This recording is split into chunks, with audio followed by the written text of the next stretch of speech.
Inilah AYS, pelaku pembuat laporan palsu yang mengaku menjadi korban aksi kejahatan jalanan atau kelitih di kawasan Taman Pintar hingga titik 0 km Yogyakarta. Tersangka menjalani rekonstruksi perkara yang digelar di halaman Mapolresta Yogyakarta. Dalam rekonstruksi ini, AYS memperagakan 14 adegan sesuai dengan berita acara perkara atau BAP, di mana kasus ini dimulai ketika tersangka bersama teman-temannya hendak berkeliling mencari makan di angkringan. Namun di tengah jalan tersangka kemudian memisahkan diri untuk ternyata mengambil pisau cutter dalam jok motor untuk selanjutnya langsung melukai tangannya. Tersangka kemudian kembali menyusul teman-temannya dan menunjukkan luka sayatan di tangan dan mengaku menjadi korban kelitih.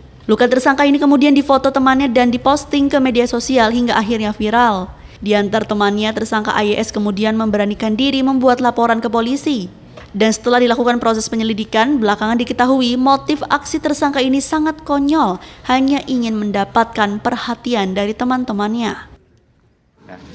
Pagi ini kita laksanakan rekonstruksi alhamdulillah berjalan dengan lancar dengan 14 adegan sesuai dengan BAP yang telah disebutkan pada saat diduga pelaku dilakukan pemeriksaan oleh penyidik. Kemudian berdasarkan hasil pemeriksaan, untuk motif diduga pelaku adalah pelaku senang apabila diperhatikan oleh teman-temannya. Kemudian kita juga masih menunggu hasil dari pemeriksaan psikologi yang sudah dilaksanakan dari minggu kemarin. Kita masih menunggu hasilnya sebagai tambahan dalam hal nanti proses penyidikan yang kita laksanakan. Mungkin seperti itu.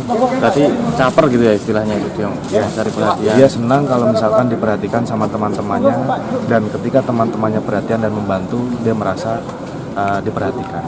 Ada motif lain mungkin berencana bikin gaduh kota Jogja gitu atau seperti apa gitu? Kalau untuk rencana, kalau berdasarkan pemeriksaan untuk membuat gaduh sebenarnya tidak ada.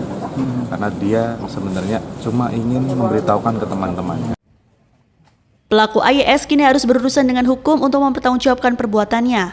Tersangka bakal dijerat pasal 14 Undang-Undang Nomor 1 Tahun 1946 dan pasal 242 ayat 1 KUHP dengan ancaman maksimal 10 tahun penjara. Haryat Maja, Jogja TV.